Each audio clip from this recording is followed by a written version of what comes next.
Alors là, on va passer à la peinture. Donc, je vais tout dégraisser, hein. J'ai quand même beaucoup de poussière dans l'atelier là avec le décapage. Donc, je vais tout bien dépoussiérer.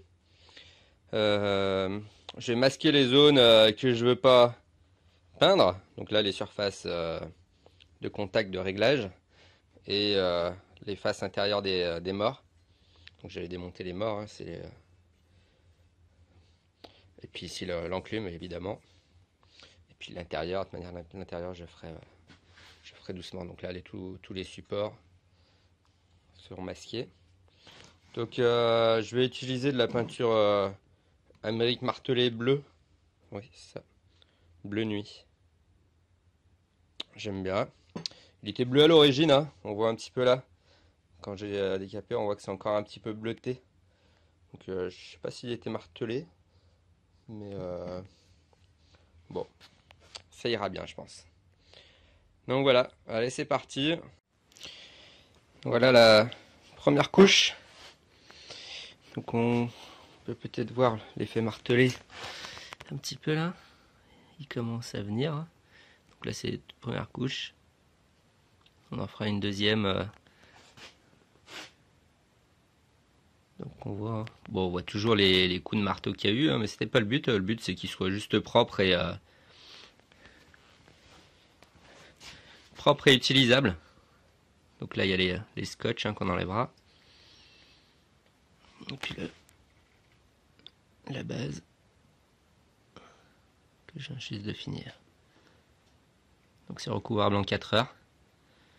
Donc là on est le matin, j'essaierai d'en faire une cet après-midi.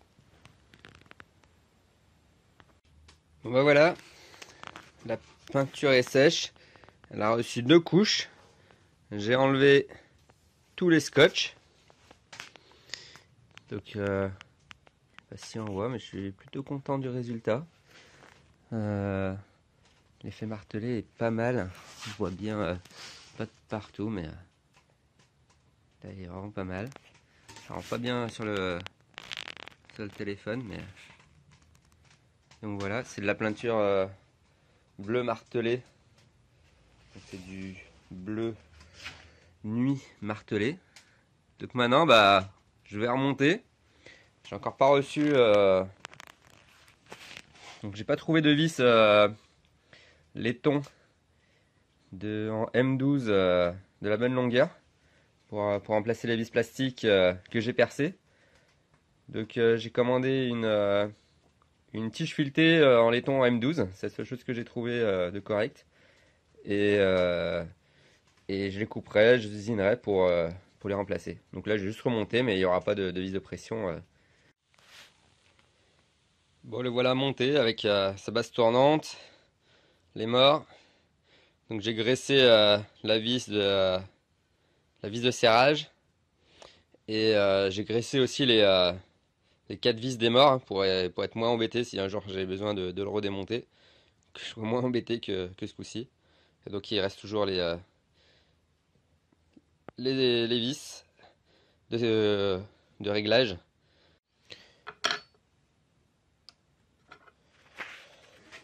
Bon, alors pour le réglage, donc en fait le but, hein, c'est que il y a le minimum de jeu sur les côtés, d'accord, que ce soit pas trop dur à tourner, hein, que ça frotte, mais ça frotte juste sur les glissières, et que les mâchoires soient parallèles. Là c'est pas trop mal, il y a encore un petit peu de jeu, donc je vais essayer de réduire un petit peu le jeu sans bloquer. C'est pas mal parallèle, c'est pas trop mal. Donc là il suffit de jouer encore, serrer très légèrement, hein, parce qu'on est vraiment sur on n'est pas sur du quart de tour, hein, on est vraiment sur du 1 degré de rotation. Donc je le fais hors caméra parce que c'est pas évident de le faire avec une seule main. Ah, ça bouge quasiment plus. Forcément du jeu, hein.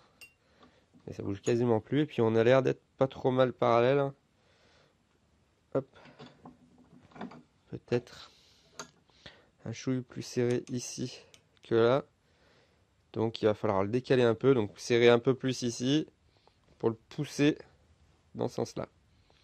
Bah allez, je vais finir le réglage. Donc voilà les 4 vis qui font contre-écrou, hein. Donc contre-vis, je sais pas si ça se dit. Donc voilà, là au fond j'en ai déjà monté une, hein. C'est celle-là qui appuie. Et après on vient en mettre une deuxième par-dessus qui vient bloquer la première. Donc ça vient bloquer la première pour pas que ça se dévisse, pour vraiment que ce soit parfait. Donc voilà, hop, nickel. Donc on voit, hein, ça reste vraiment nickel. Et puis avec une clé 6 pans creux là, si j'arrive pas à y démonter la prochaine fois, si c'est moi qui démonte, il n'y aura sûrement pas besoin que ce soit moi qui y démonte. Je pense qu'on est parti pour quelques années. Mais voilà, ça reste parfait. C'est impeccable. Bon, voilà l'étau, hein, fini de régler. Quasiment pas de jeu. Alors il est pas usé, hein, parce que les glissières sont vraiment pas usées. Puis on s'en rend compte quand les vis sont réglées vraiment juste. Et bah ça glisse vraiment, c'est très constant en fait, hein. Il n'y a pas de point dur. Tout du long, c'est le même type de serrage de force à appliquer. Toujours pas de jeu. Donc, il est légèrement serré dur. Mais je pense que les vis, elles vont se mater un petit peu. Et après, si je verrai s'il faut que je relâche un petit peu ou pas. Donc ici, on voit bien. Fermeture bien parallèle. Tac. Et puis voilà. Donc moi, ce que j'aime bien sur ce type d'étau, c'est le réglage justement. Il n'y a pas d'usure. Ça sert bien parallèle. Alors pourquoi c'est important de serrer parallèle? C'est typiquement sur un étau de ce type-là, qui n'est pas du tout serrage parallèle. Là, ça va, j'ai mis le poinçon en plein centre. Donc il n'y a pas de problème. Ça sert bien.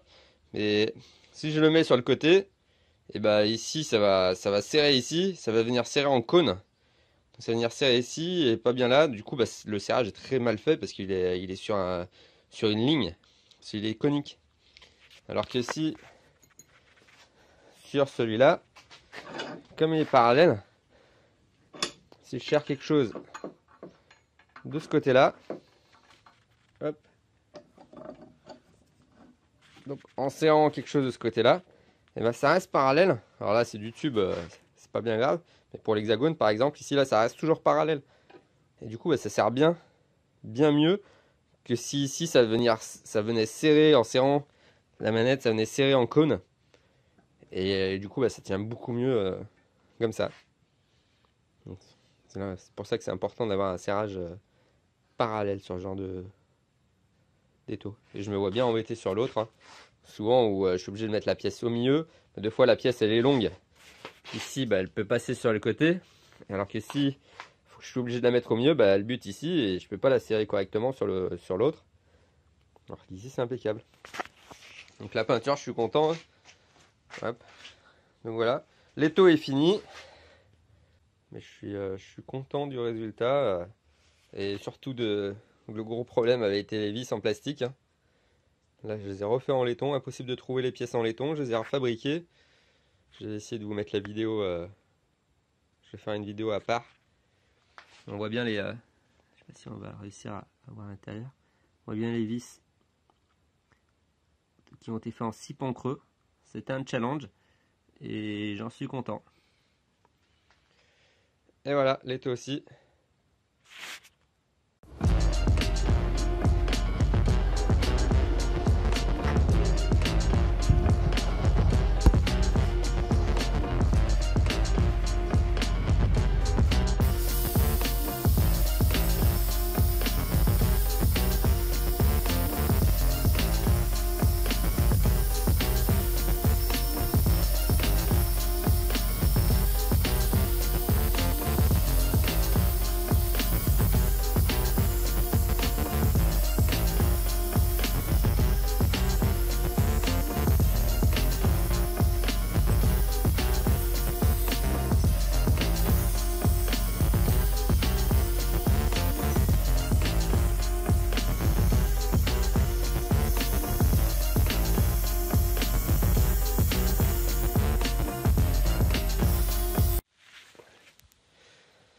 Voilà le pied à l'envers. Je suis en train de lui donner une première couche.